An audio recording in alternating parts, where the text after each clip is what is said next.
introduced me as Corporate Sustainability Manager for Epson in Europe. This is what I am. I'm running the business in Germany, Austria, Switzerland as well. But I'm very passionate about sustainability. And that is a burning topic, burning issue. We heard this morning a lot of buzzwords around sustainability and crisis and climate change and all that stuff. I like to do it very simple and visual for you because the air is getting very tight here. And are you still well or sleepy? I'll try to wake you up, so to say. Fraser this morning approached me saying, okay, Henning, how was your travel here to Geneva? Have you taken the train? I said, no, I took the flight. And here is the 350 kilogram man. That is me. 350 kilograms. That is a bit more than four times my weight. 350 kilograms of carbon I use. I pollute it into the atmosphere by coming here. Is it worthwhile to do? Difficult question. Is it worthwhile to compensate? Yes, we are externalizing costs. The ticket was economy class, I would say 150 euros or so. The 350 kilograms compensation was 10 euros. It's not very much, but the total ticket then is 160. And this is what we should not forget into our ROI thinking of what profit and purpose is. So profit with purpose is a most difficult topic to speak about. This morning you heard from various speakers the purpose discussion, yeah, and purpose, why are we here and so far. So let me give him a try. Yeah? Hopefully that is all linked. Yeah, that is all linked. There's a bit of a sound, and when I present this screen here, normally on a huge screen, and the images speak for themselves, you see a lot of things out of the real world. For example, Greenland here, the dogs used to walk on the ice, yeah, but they walk in water. And you see all these images mainly coming from far away, from Asia, Australia, and so far. But those who are coming from Germany, we experienced last year a terrible situation. A small creek, I would say, 2 meters wide, turned into a brutal 200 meters wide river, yeah, and wiped away villages. 180 people were killed. That is 80 kilometers from where I live, yeah, and that is in Central Europe. So all these images are real, and they are coming to Europe as well. So speaking about sustainability, you heard a lot about where are the commitments of companies, of politicians, of countries, and so far. Here you see the 1.5 degrees graph. And what is interesting here is, have a look at March 1995, COP1. This is the global climate conference that was held in Germany, in Berlin. Angela Merkel, the chancellor, the previous chancellor, was the minister of economy. They came together because they saw that we need to do something. Now we are entering into COP27, that is in Egypt now, Sharm el-Sheikh, in November. And you see what has changed. Commitments, talks, proposals, sustainability reports of companies, greenwashing. Yeah, but on climate, nothing is changing. So This man here, Antonio Guterres, takes very harsh words. Enough of killing ourselves with carbon, enough of treating nature like a toilet. This is the UN man, yeah? The man for peace, the man for the global. Why is he using this wording? He has no more weapons. When he visited Kiev recently, right after visiting Putin for the talks, yeah, when he visited Kiev, you probably heard in the news that Putin has sent bombs into Kiev, yeah, giving a clear sign that talking is nothing. And he's at his end. He will speak on all the conferences and engaging people and so far, but the changes are not there. This is frustration, by the way. This man is frustrated because he can't move like we all should move. We see clear regulations in Europe, clear directives, the European Green Deal, circular economy, action plan that has impact for all of us, due diligence, taxonomy, and the German Lieferkettengesetz, for example, where the producers have to take responsibility for their goods in the factories. They have to take responsibility for suppliers, second-tier suppliers, human rights, all that stuff. Yeah? I will not go into more of these details, but the mega trends in Europe for the industry are very clear. And that is energy saving. Circularity. So you're coming from printing, packaging, and so far. Packaging is the visible sign of waste, yeah, and producers have to take the responsibility in the circularity. Purpose, most difficult to talk about, and we heard a lot of good things this morning already about purpose. Yeah, I studied last century economics, profit maximization. Yeah, there's always a winner and a loser, so to say. I've chosen this picture because I mentioned COP27 in Africa now, in Egypt. Africa is the population is 15% of global population, and they cause 2% of environmental or carbon pollution. Yeah, so there's a clear mismatch in all of this. The purpose is the reason why. Why am I here? I want to talk to you personally. Why am I here? What is the purpose of my visit? I want to talk to you personally. But what is the purpose of company? We define for our company that is solving customers' issues and making their lives easier. This is the purpose. I'm a salesman. This is my purpose. Supporting with products, superior products, solutions, and services. This is the purpose. The planet and people and so forth. Yeah, but this is the purpose, this is the customers.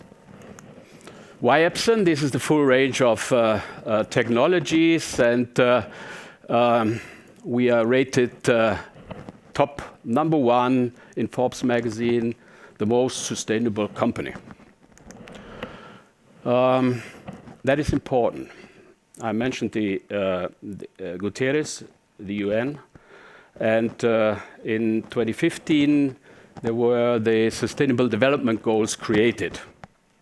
Our business is really focused on these Sustainable Development Goals. Yeah, you can see all of them. We contribute to all of them. And I will give you a few examples on this.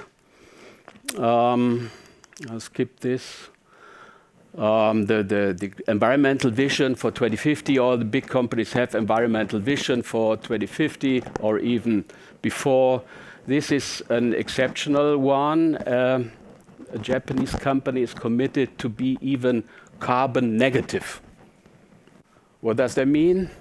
The the race to zero or net zero, all that explanations. Epson says, yes, we want to be carbon negative. That means we pull out more carbon than we emit. And that is quite an interesting approach.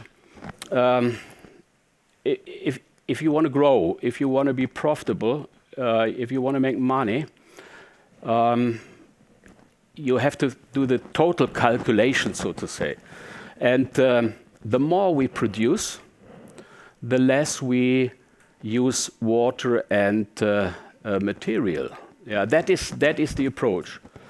There's not a linear approach. These things should come down by having growth in the industry.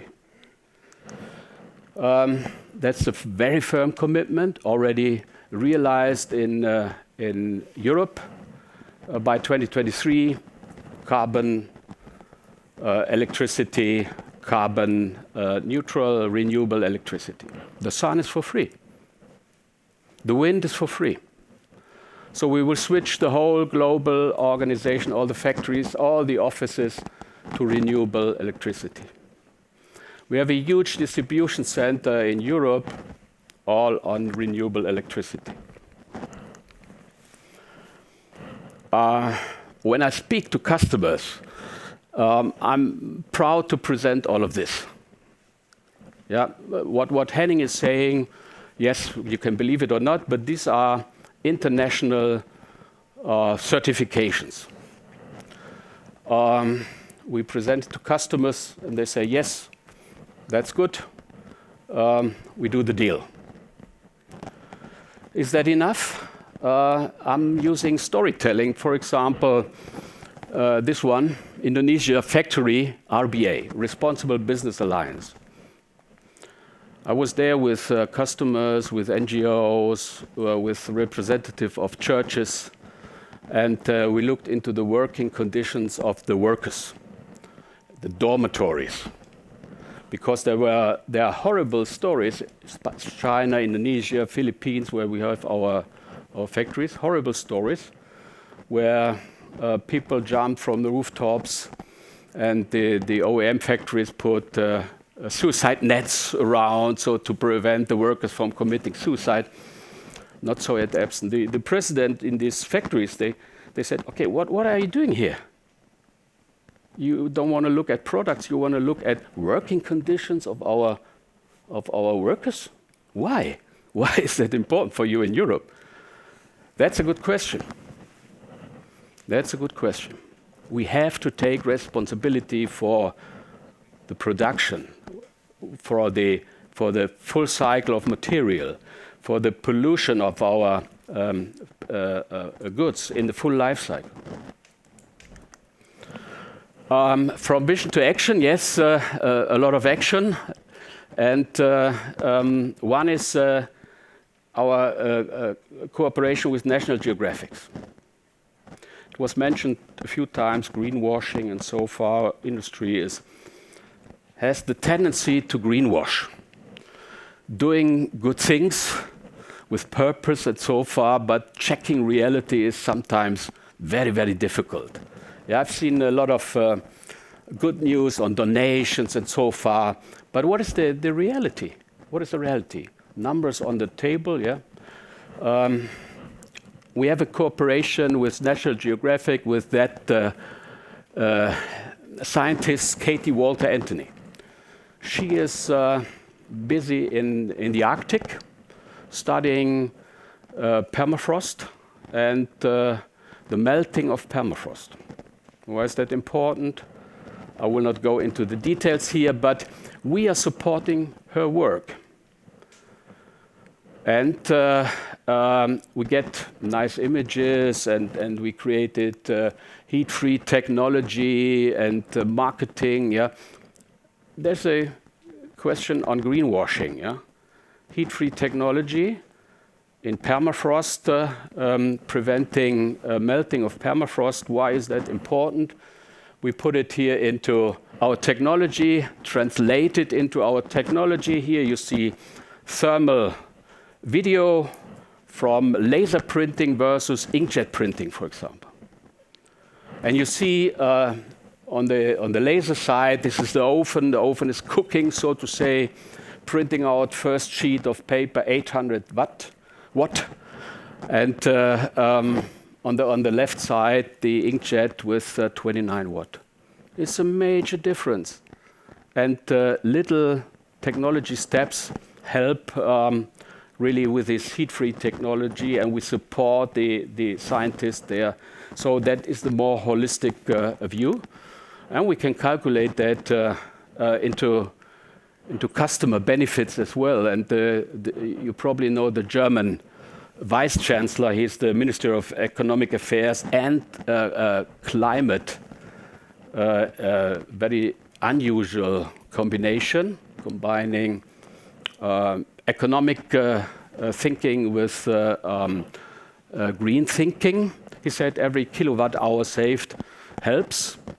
Yeah, we have a lot of customers where we can calculate their benefits, and that counts really into money and into kilogram CO2 reduction. 350 compensated by my flight. Yeah, I cannot sleep well. Yeah, by doing compensation, because that's the right thing to do. Reduction is the right thing to do. I will not go into this, but this is a new technology. Probably you heard about that. There is paper making within the company, within the firm, using used paper and putting new paper, bringing new paper into the loop. You're familiar with that kind of data. One sheet A4, 10 liters of water. Yeah, if you have this process in-house, here, use paper into the machine, new paper out of the machine. You can repeat this cycle 12 times with the same amount of paper, and it's not using water. Water is critical. The water use is critical. In the textile industry, that was mentioned somehow earlier this morning, most polluting industry, fast fashion industry. Terrible things in terms of treating the underdeveloping countries or the developing countries. And 2,700 liters per T-shirt, water per T-shirt. In Africa, we're dumping all these T-shirts.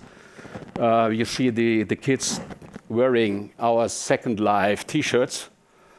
But this little girl can have 2.5 years of drink water. That same amount was used in the T-shirt she was carrying. You all know this from analog to digital. This is our stronghold in the printing industry. I will not cover that. Other technologies like artificial or augmented reality, shortening travel time in service, for example. But back to the purpose, you heard a lot of advices this morning during various speeches. I only want to give you one. It has to do with my sales experience as well. You only can trust people and companies that are thinking, saying, and doing the same thing. It's my only advice. And that is the end of my presentation. Partnership for the Goals, contribute to the fundraising of the initiative here to give peace on earth. And thank you very much for listening. Thank you very much, Henning. Cheers. That's awesome. Thank you very much. Thank you.